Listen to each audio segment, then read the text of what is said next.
नमस्कार, मैं जितेंद्र चतुर्वेदी। महाराष्ट्र को लेकर सीजीआई की अगुवाई वाली 5 सदस्यीय संविधान पीठ ने बड़ा फैसला सुनाया है और उस फैसले ने राजनीतिक गलियारों में हलचल मचा दी है।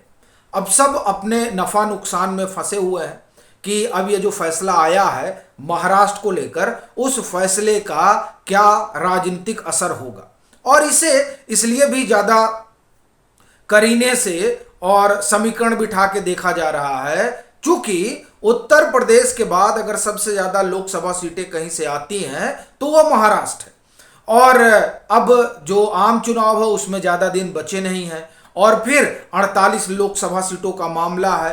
कोशिश यह है कि किसी तरह से भाजपा को 2024 में पटखनी दी जाए। तो जाहिर तौर पर यह जो फैसला आया है सुप्रीम कोर्ट का, उसे लेकर पूरी मुस्तैदी से राजनीतिक गोटियां बिछाने की कवायद शुरू हो चुकी है। वह इसलिए क्योंकि ये जो फैसला है उस फैसले से एक परसेप्शन तो बनता ही है और वो परसेप्शन क्या कह रहा है उस पर भी बात करेंगे और फैसला क्या है उस पर भी बात करेंगे। लेकिन बड़ी चीज ये है कि मामला क्या है।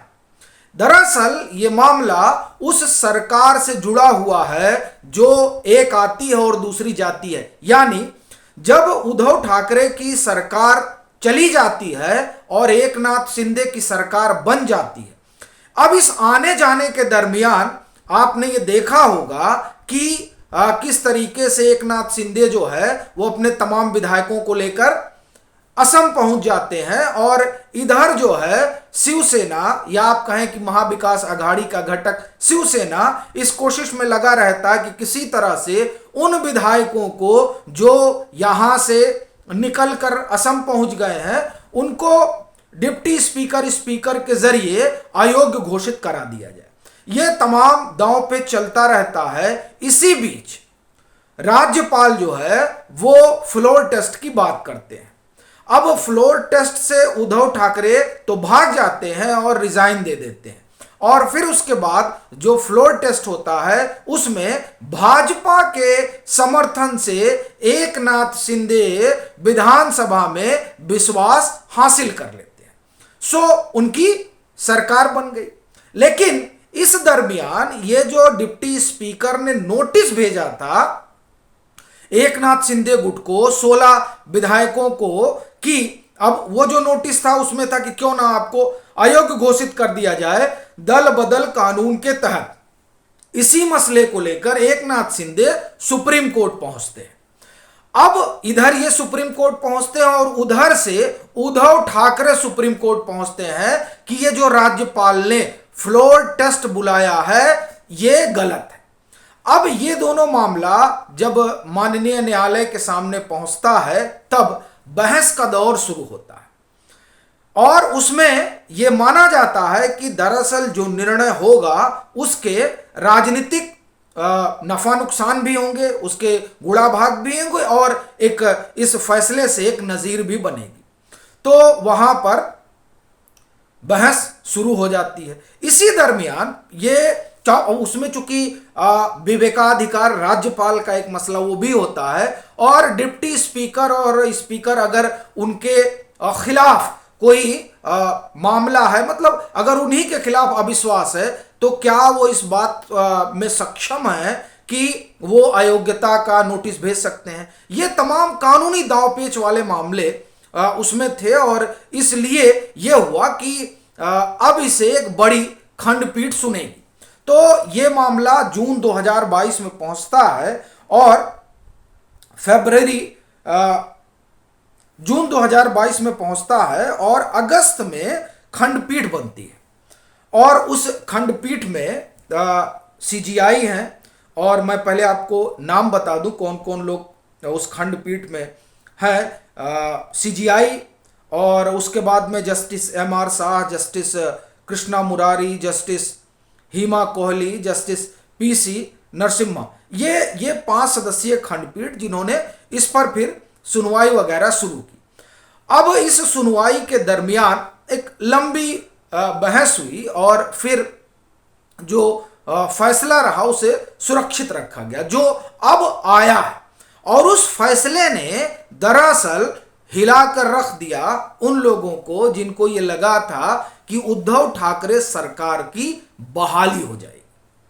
असल में सुप्रीम कोर्ट ने अपने संविधान पीठ ने हम ये कहें कि अपने फैसले में ये एक बात तो साफ तौर पर रेखांकित की कि चूंकि उद्धव ठाकरे फ्लोर टेस्ट से पहले इस्तीफा दे दिए, इसलिए हम इसमें अब कुछ कर नहीं सकते। और अगर आपको ख्याल हो तो जब इस पूरे मामले में बहस चल रही थी तब भी ये बात सुप्रीम कोर्ट ने उठाई थी कि साहब आप बिना फ्लोर टेस्ट के गए क्यों।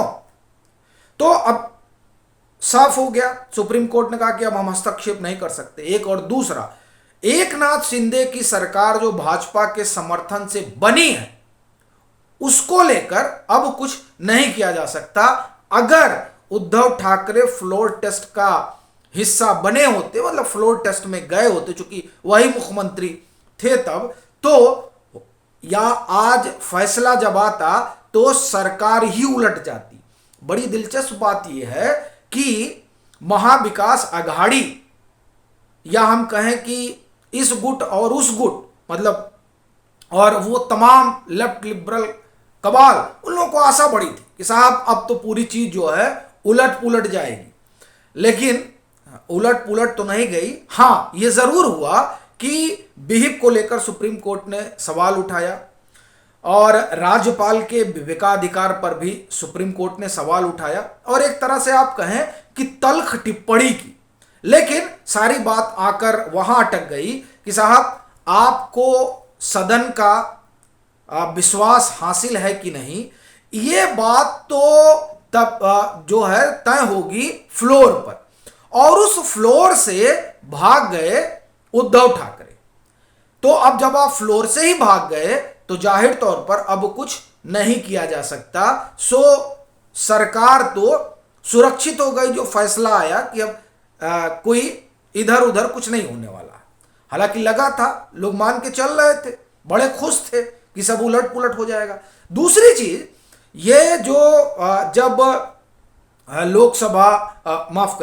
लोकसभा नहीं, स्पीकर और डिप्टी स्पीकर को लेकर जब खुद ही अविश्वास का आप ये कहें कि संकट मंडरा रहा हो और उनको लेकर खुद सदस्य इस तरह की बात कर रहे हो और इस तरह के आरोप हो, तब क्या परिस्थितियां हो ऐसी चीजों को, ऐसी स्थिति में उसको लेकर एक अलग बहस चलेगी।